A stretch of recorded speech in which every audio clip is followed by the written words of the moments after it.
Hello everyone, this is Shalini Mishra and welcome to text book. और यहाँ पर हम लोग डिस्कस करने वाले हैं बहुत ही इम्पोर्टेंट जो हमारे थिंकर है।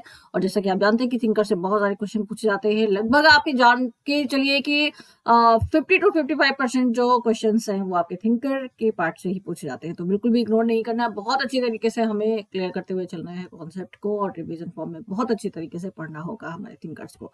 सो यहाँ पर आपके बहुत ही कम समय में मैं थिंकर का एक रिवीजन बहुत ही शॉर्ट फॉर्म में लेकर के आई हूँ, जो कि आपके लिए बहुत ही हेल्पफुल होगा। क्योंकि रिवीजन में आप जाहिर सी बात है कि पूरा पूरा कॉन्सेप्ट तो नहीं पढ़ पाते हैं, लेकिन हाँ, आपके दिमाग में अगर आपने अच्छी तरीके से पढ़ा हुआ है तो एक बार एक क्विक रिवीजन करने से आपको सारी चीजें जो है वो क्लियर हो जाएंगी। तो यहाँ पे लगभग 21 थिंकर्स हम अपनी सेशन में कवर करेंगे। तो चलते हैं फटाफट हमारे नंबर 1 थिंकर यानी कि father of sociology, August Comte. So French philosopher Auguste Comte 1798 to 1857 is known as the founder of positivism। प्रत्यक्षवाद के जनक के रूप में जाना जाता है। सोशियोलॉजी जो टर्म इन्होंने यूज किया 1838 में यूज किया, और ये टर्म जो है ये काफी ज्यादा और आज हम जिसे सोशियोलॉजी के रूप में जानते हैं वो ऑगस्ट कॉम्टे के द्वारा ही दिया गया। सो 19th सेंचुरी और फिलोसफिकल अप्रोच से जुड़े हुए हैं। इनका रीजन अगर देखा जाए तो वेस्टर्न फिलोसफी है, फ्रेंच फिलोसफी। स्कूल जो इनका है वो है पॉजिटिविज्म। नोबेल आइडियाज की हम बारे में हम बात करें तो अल्ट्रुइज्म की बात करते हैं, इंसाइक्लोपीडिक लॉ की बात करते हैं, hierarchy of the social sciences की बात करते हैं, law of three streets, positivist calendar यानी कि प्रत्यक्षवाद क्या है इसके बारे में बताते हैं, और साथ ही साथ में रिलीजन ऑफ ह्यूमैनिटी यानी कि मानवता का धर्म, एंड सोशियोलॉजिकल पॉजिटिविज्म समाजशास्त्री प्रत्यक्षवाद के बारे में बात करते हैं ऑगस्ट कॉम्टे। इनकी बुक्स की अगर हम बात करें तो बुक्स में देखा जाए positive philosophy and positive polity इनकी बुक है। Positive philosophy and positive polity. Okay, तो ये दो बुक हमें दिखाई देती हैं, दो जो इम्पोर्टेंट बुक है ऑगस्ट कॉम्टे की। अदरवाइज इनकी बुक्स और भी है, बट यहाँ पर दो जो इम्पोर्टेंट बुक है ये मैंने मेंशन कर दी है। कार्ल मार्क्स की बात करें, नेक्स्ट थिंकर हमारे आते हैं। कार्ल मार्क्स ने वर्क संघर्ष की बात की है, यानी क्लास स्ट्रगल की बात करते हैं। 19th सेंचुरी फिलोसफिकल अप्रोच से जुड़े हुए हैं हमारे ये थिंकर। और जैसा कि हम देखते हैं कि ये अपनी यंग एज में देखा जाए तो हीगल को फॉलो करते हुए दिखाई देते हैं, यानी कि हीगलियन पर्सपेक्टिव को मान के चल रहे थे। और कॉन्टिनेंटल फिलोसफी एंड मार्क्सिज्म से रिलेटेड है स्कूल अगर इनका देखा जाए तो continental philosophy and Marxism. Thesis इनकी रही है the differences between the Democritean and European philosophy of nature, जो कि 1841 में थी। डॉक्टरल एडवाइजर इनके ब्रूनो बर्ट थे। एंड मेन इंटरेस्ट अगर देखा जाए तो फिलोसफी इकोनॉमिक हिस्ट्री में इनका इंटरेस्ट रहा। Philosophy, economic history, politics. Notable ideas की अगर हम बात करें तो हम देखते हैं कि इन्होंने मार्क्सिस्ट टर्मिनोलॉजी का यूज किया। वैल्यू फॉर्म की बात करते हैं। कंट्रीब्यूशन टू डायलेक्टिक्स यानी कि डायलेक्टिक्स जो कि इन्होंने हीगल से अडॉप्ट किया था, ये कहीं ना कहीं इन्होंने अपनी थ्योरीज में अप्लाई किया, जो कि क्लास स्ट्रगल के रूप में हमारे सामने लेकर के आते हैं। पॉलिटिकल इकोनॉमी की बात करते हैं। क्लास कॉन्फ्लिक्ट यानी वर्ग संघर्ष। एलिनिएशन यानी अलगाव की अवधारणा देते हैं। Materialist conception of history. जैसे कि हम देखते हैं कि इन्होंने हिस्टोरिकल मटेरियलिज्म एंड साथ ही साथ में डायलेक्टिकल मटेरियलिज्म की भी बात की है। तो ये जो इनकी आइडियोलॉजी बहुत बहुत फेमस रही है हमारी सोशियोलॉजी के अंदर, इनका जो कंट्रीब्यूशन है वो प्रमुखतया देखा जा सकता है। तो इनका जन्म हुआ 5 मई 1818 में जर्मनी में, एंड डेथ हुई इनकी 14 मार्च 1883। दास कैपिटल, कम्युनिस्ट मैनिफेस्टो, और भी बहुत सारी बुक्स हैं इंपॉर्टेंट, जो कि इनकी मेन बुक्स देखी जा सकती हैं। नेक्स्ट आते हैं हमारे हिमायल दुर्खिम, जिन्हें बेसिकली जाना जाता है सोशल फैक्ट के लिए। तो इनके कॉन्सेप्ट पर ही फोकस करके मेनली हम चल रहे हैं, क्योंकि बुक्स वगैरह तो मैं अलग से बता दूंगी, तो इसके लिए चिंता मत करिएगा। कॉन्सेप्ट पर फोकस करके हम लोग चल रहे हैं। तो इनका जन्म हुआ डेविड हिमायल दुर्खिम, इनका जन्म हुआ 15 अप्रैल 1858 को एपिनल फ्रांस में, एंड इनकी डेथ हुई 15 नवंबर 1917। एज इनकी थी 59 की जब इनकी डेथ हुई है। एंड इन्होंने कौन कौन से कॉन्सेप्ट दिए हैं देख लेते हैं। नॉन फॉर सोशल फैक्ट, सामाजिक तथ्य की बात करते हैं। जब इन्होंने सोशियोलॉजी को डिफाइन किया तब इन्होंने यही कहा कि जो समाजशास्त्र है कहीं न कहीं सामाजिक तथ्यों का अध्ययन करने वाला विज्ञान है, और सामूहिक प्रतिनिधानों का विज्ञान है। सैक्रेड प्रोफेन की बात करते हैं, डिक्टोमिक की बात करते हैं, कलेक्टिव कंसिस्टेंस की बात करते हैं, सोशल इंटीग्रिटी यानी सामाजिक एकता की बात करते हैं, जिसमें आपने सामाजिक एकता में आपने पढ़ा यांत्रिक एकता और सबव्यवी एकता है, यानी कि मैकेनिकल और ऑर्गेनिक सॉलिडरिटी को देखते हैं आप इंटीग्रेशन के अंदर। और साथ ही साथ में आप division of labour in society का कॉन्सेप्ट भी यहाँ पर देखते हैं। एनोमी की बात करते हैं, कलेक्टिव एफर्मेशन की बात करते हैं। तो ये है हमारे इमाइल दुर्खिम, जिनके कॉन्सेप्ट ये देखे जा सकते हैं। नेक्स्ट आते हैं हमारे मैक्स वेबर। तो मैक्समिलियन कार्ल इमाइल वेबर नाम है पूरा इनका, एंड 21 अप्रैल 1864 का इनका जन्म है और इनकी डेथ हुई 14 जून 1920 को। एज इनकी थी 56 एंड नोटेबल वर्क के देखा जाए इनका तो Protestant ethic and the spirit of capitalism का वर्क देखा जा सकता है, economy and society and the city, और बहुत सारी बुक्स हैं इनकी जिसे हम देख सकते हैं। नोटेबल आइडियाज की हम बात करें तो आप देखेंगे आइडियल टाइप की बात करते हैं, वोस्टेहन की बात करते हैं, वोस्टेहन मैथोडोलॉजिकल जो अप्रोच है उसकी बात करते हैं, इंडिविजुअलिज्म की बात करते हैं, सोशल एक्शन की बात करते हैं। सोशल एक्शन में जो आप देखते हो ना, ट्रेडिशनल एक्शन आता है नंबर 1, अफेक्शनल आता है, इंस्ट्रूमेंटल आता है, वैल्यूरेशनल एक्शन आता है। 4 टाइप के जो एक्शन टाइप इन्होंने बताए हैं वो हम देख सकते हैं एक्शन में। एंड उसके बाद में क्लासिफिकेशन ऑफ अथॉरिटी। तो जब अथॉरिटी को उन्होंने क्लासिफाई किया तो उन्होंने charismatic, traditional, rational, legal authority बताई हुई है।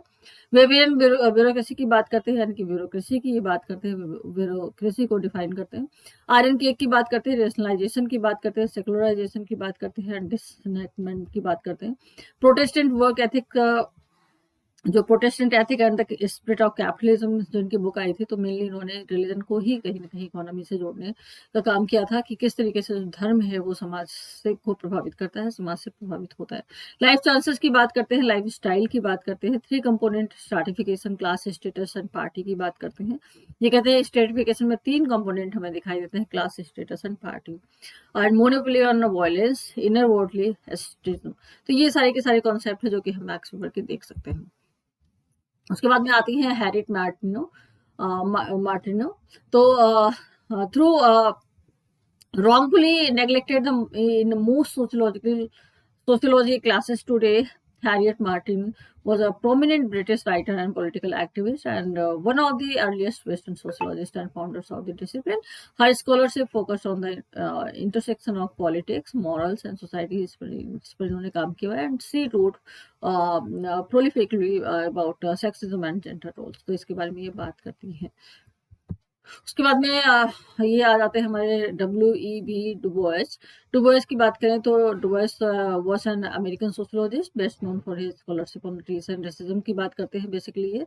तो अगर रेस एंड रेसिज्म का कॉन्सेप्ट आता है तो इसमें आप देख सकते हैं डुबोइस का नाम लिया जाता है। और he was the first African American to earn a doctorate degree from Harvard University and served as the head of the National Association for the Advancement of Colored People in 1910.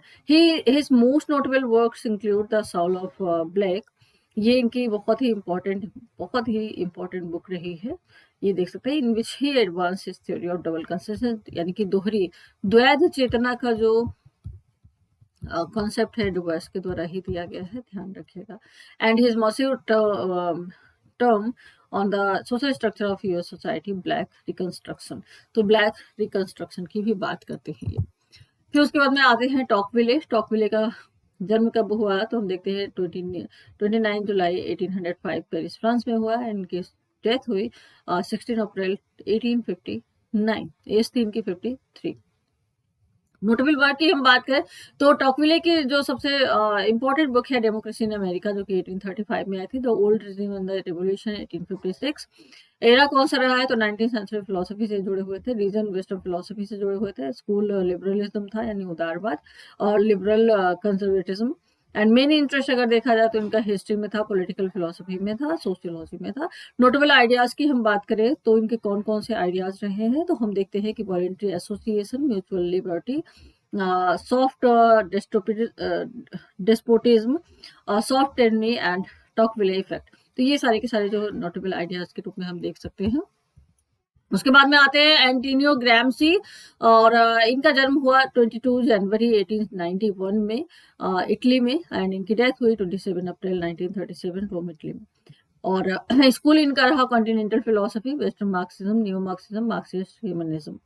Main interest अगर देखा जाए तो politics में रहा, ideology में रहा, culture और notable ideas की हम इनकी बात करें तो इन्होंने कल्चरल हेजेमनी की बात की। बेसिकली ये हेजेमनी के लिए जाने जाते हैं, आधिपत्य का सिद्धांत जो है इनका। And Americanism as a Fordist bourgeoisie as the hegemonic group building a counter hegemony to challenge capitalist power or of position the distinction between traditional and organic intellectuals। तो कल्चरल हेजेमनी की बात करते हुए हमें दिखाई देते हैं। ये तो हो गया ग्रैम्सी। और फिर आता है मिशेल फोको, जिनका जन्म हुआ 15 अक्टूबर को 1926 और फ्रांस में। डेथ इनकी हुई 25 जून 1984। और नोटेबल वर्क की हम बात करें तो इनकी मैडनेस एंड सिविलाइजेशन है जो कि 1961 में आई थी। The birth of the cleaning 1963, the order of the things 1966, discipline and punish 1975, the history of sexuality 1976। Notable ideas की हम बात करें तो ये बायो पावर की बात करते हैं, यानी बायोपॉलिटिक्स की बात करते हैं, डिसिप्लिन इंस्टीट्यूशन की बात करते हैं, डिस्कोर्स एनालिसिस इन्होंने बताया यानी विमर्श का विश्लेषण, डिस्कर्सिव फॉर्मेशन की बात करते हैं, डिस्पोजिशन की बात करते हैं, एपिस्टेमी की बात करते हैं, आर्कियोलॉजी ऑफ नॉलेज की बात करते हैं, कोरेसल एल्फिक्लो की बात करते हैं, genealogy, governmentality, heterotopia, gaze, limit, experience, power, knowledge and power की बात करते हैं, सब्जेक्टिवेशन की बात करते हैं।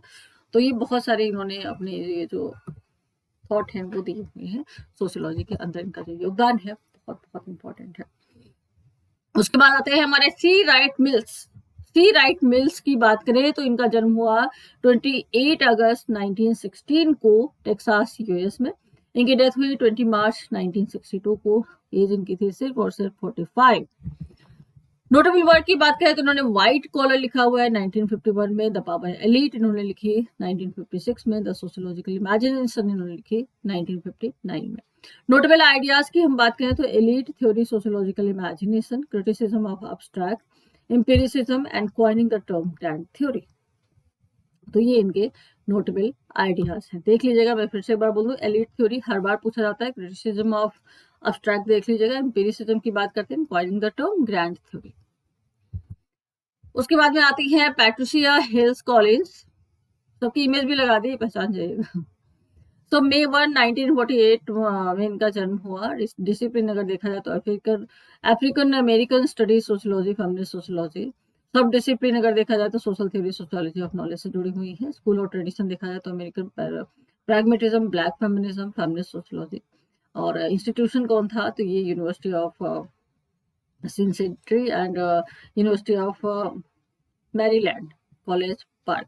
नोटेबल वर्क की हम बात करें तो ब्लैक फेमिनिस्ट थॉट इन्होंने लिखी 1990 में आई थी। नोटेबल आइडियाज की अगर हम बात करें तो इंटरसेक्शनलिटी की बात करते हैं, matrix of domination, controlling images की बात करते हैं। तीन जो है इनके नोटेबल आइडियाज हमें दिखाई देते हैं पैट्रिशिया हिल कॉलिंस। पियरे बोर्दियो आ जाते हैं हमारे पर। तो पियरे बोर्दियो का जन्म हुआ 1 अगस्त को 1930 में एंड फ्रांस के थे ये। एंड इनकी डेथ हुई 23 जनवरी 2002। एज इनकी थी 71। एंड नोटेबल आइडियाज की हम बात करें तो कल्चरल कैपिटल की बात करते हैं, फील्ड की बात करते हैं, हैबिटस की बात करते हैं, डोक्सा की बात करते हैं, सोशल इलेजन की बात करते हैं, रेफ्लेक्सिविटी की बात करते हैं, सोशल कैपिटल की बात करते हैं, सिंबॉलिक कैपिटल की बात करते हैं, सिंबॉलिक वायलेंस की बात करते हैं, प्रैक्टिस थ्योरी भी इन्होंने दी हुई है। एंड कल्चरल रिप्रोडक्शन भी ऐड कर लीजिए, कल्चरल रिप्रोडक्शन।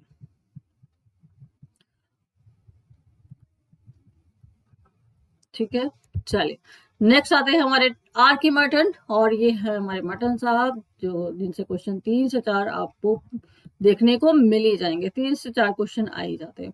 तो इनका जन्म हुआ 4 जुलाई 1910 को और इनकी डेथ हुई फरवरी 23, 2003 में। एंड एज इनकी थी 1902, न्यूयॉर्क सिटी में।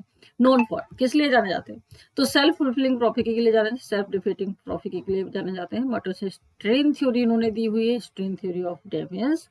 सोशियोलॉजी ऑफ साइंस के फंक्शनलिज्म की बात करते हैं, रोल मॉडल की बात करते हैं, रेफरेंस ग्रुप की बात करते हैं, मर्टेनियन नॉर्म्स की बात करते हैं, मर्टन थीसिस की बात करते हैं, मैथ्यू इफेक्ट की बात करते हैं। तो ये सारे के सारे इनके आइडियाज हैं जो कि बेसिकली इसके लिए मर्टन हमारे जाने जाते हैं। उसके बाद नंबर आता है हर्बर्ट स्पेंसर का, जिनका जन्म हुआ 27 अप्रैल 1820 को और इनकी डेथ हुई 8 दिसंबर को 1900 थी। और नोटेबल वर्क की हम बात करें तो सोशल स्टैटिक्स इन्होंने लिखी, द डेवलपमेंट ऑफ हाइपोथेसिस जो कि 1852 में आई थी। फर्स्ट प्रिंसिपल इनकी बुक आई थी 1860 में, the principle of psychology, the principle of biology, the principle of sociology, the principle of ethics, the man versus the state, ये इनकी बुक आई थी 1884 में। मेन इंटरेस्ट देखा जाए तो इनका एंथ्रोपोलॉजी में रहा, बायोलॉजी में रहा, इवोल्यूशन में रहा, लेसोस्फेयर, साथ ही साथ में हम देखते हैं पॉजिटिविज्म में इनका जो है इंटरेस्ट हमें दिखाई देता है, psychology, sociology and utilitarianism. Notable ideas की हम बात करें तो इन्होंने सामाजिक डार्विनवाद की बात की है, सर्वाइवल ऑफ द फिटेस्ट यानी कि सर्वोत्तम की उत्तरजीविता, सोशल ऑर्गेनिज्म सामाजिक सार्वभौम की बात करते हैं, और law of equal liberty, there is no alternative. उसके बाद में आते हैं हमारे कूले, और जिनका जन्म हुआ अगस्त 17 में 1864। इनकी डेथ हुई मई 7 1929 में। स्कूल और ट्रेडिशन देखा जाए तो प्रैग्मेटिज्म है, सिंबॉलिक इंट्रैक्शनिज्म से जुड़े हुए थे। इंस्टीट्यूशन की बात करें तो यूनिवर्सिटी ऑफ मिशिगन से जुड़े हुए थे। नोटेबल वर्क की बात करेंगे तो human nature and the social order जो कि 1902 में आई थी। सोशल ऑर्गेनाइजेशन इन्होंने लिखी थी, तो ये लिखी हुई थी इन्होंने 1909 में। नोटेबल आइडियाज की बात करें, लुकिंग ग्लास सेल्फ के लिए जाने जाते हैं बेसिकली। प्राइमरी ग्रुप की भी बात करते हैं,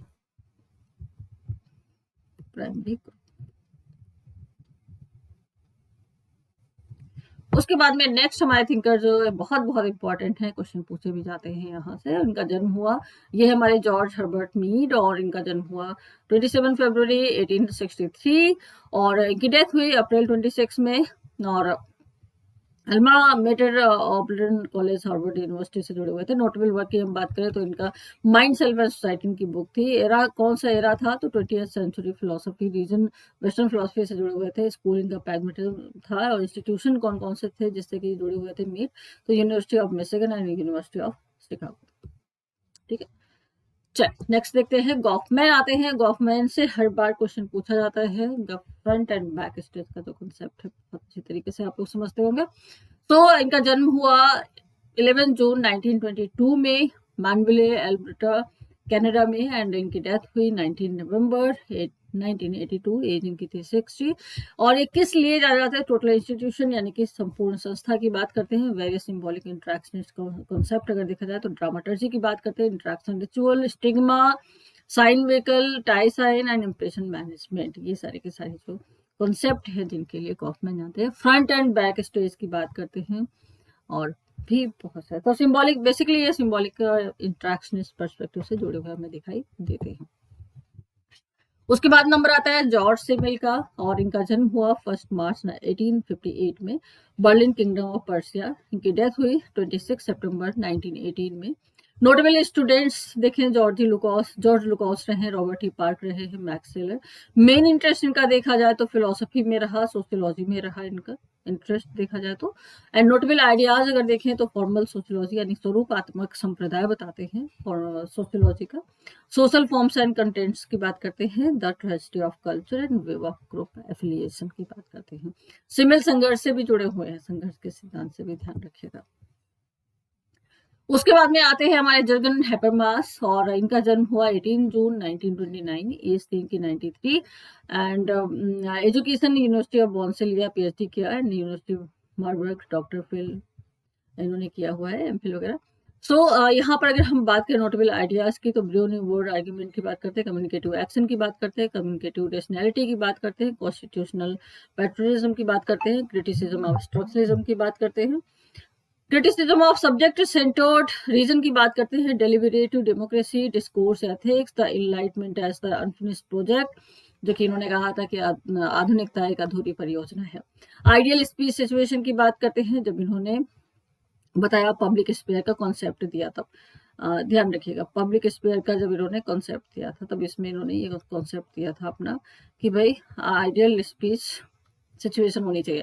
इंस्ट्रूमेंटल एंड वैल्यूरेशनल एक्शन जो कि इन्होंने बताया था कम्युनिकेटिव एक्शन में। Monological dialogical ethics, performative contradiction, post secularism, post metaphysical philosophy, rational reconstruction system, life world restriction की बात करते हैं, structural transformation of the public sphere आ गया वही चीज, एंड यूनिवर्सल प्रैग्मेटिक्स की बात करते हैं। तो बहुत सारे इनकी जो हमें कॉन्सेप्ट है वो दिखाई देते हैं हैबरमास के। फिर नंबर आता है हमारे गिडेंस का, तो इनका जन्म हुआ 18 जनवरी 1938 में लंदन इंग्लैंड में। एकेडमिक वर्क देखा जाए तो हम देखते हैं डिसिप्लिन का रहा सोशियोलॉजी। सब डिसिप्लिन की हम बात करें मतलब और किन किन चीज़ों में इनका इंटरेस्ट रहा है, तो political, sociological, sociology, social theory में इनका इंटरेस्ट रहा है। इंस्टीट्यूशन, किसी इंस्टीट्यूशन से जुड़े हुए थे तो यूनिवर्सिटी ऑफ लेसेस्टर से जुड़े हुए थे, Kings college Cambridge, London school of economics, तो इन सारे इंस्टीट्यूट से जुड़े हुए थे। नोटेबल वर्क इनका देखा जाए तो कॉन्स्टिट्यूशन ऑफ सोसाइटी जो कि 1984 में इनकी बुक आई थी। द थर्ड वे की बात करते हैं 1998। नोटेबल आइडियाज की बात करें तो ये डबल हर्मेनेटिक ड्यूअलिटी ऑफ स्ट्रक्चर से जुड़े हुए हैं। इन्होंने स्ट्रक्चरेशन की बात की है, इन्होंने थर्ड वे की बात की है। ठीक है, डुअलिज्म को नकारते हैं, दोहरेपन से ये परेशान थे सोशियोलॉजी के अंदर, तो डुअलिज्म को ये रिजेक्ट करते हैं और ड्युअलिटी की बात करते हैं। लेकिन क्वेश्चन जिस तरीके से इनसे रिलेटेड पूछा जाता है कि क्या ये दोनों को प्रायोरिटी देते हैं या दोनों में से किसी को नहीं देते हैं, तो क्वेश्चन इनका जो इसका आंसर होगा ये किसी को भी प्रायोरिटी नहीं देते, ना ही स्ट्रक्चर को और ना ही एजेंसी को। टालकट पार्सन्स आते हैं नेक्स्ट हमारे thinker. Talcott Parsons was a US sociologist best known for laying the foundation for what would become the modern functionalist perspective. He is regarded by many as the 20th century's most influential American sociologist. इनका जन्म हुआ दिसंबर 13, 1902 में और इनकी death हुई मई 8, 1979। Notable work की हम बात करें तो the structure of social action जो कि 1937 में आई थी, द सोशल सिस्टम जो कि 1951 में आई थी। आइडियाज की बात करें तो उन्होंने सोशल एक्शन थ्योरी की बात की है, इन्होंने सोशल सिस्टम की बात की है।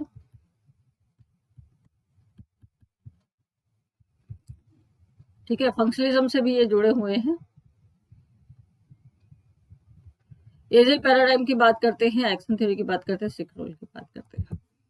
तो ये रहे हमारे आज के थिंकर। आई होप आपको ये जो सेशन है ये पसंद आया होगा। तो ऐसे ही जुड़े रहिए, ऐसे ही वीडियोस आपको मिलते रहेंगे लगातार। और चलिए फिर आज का सेशन यहीं तक है, मिलेंगे नेक्स्ट सेशन में। Thank you everybody.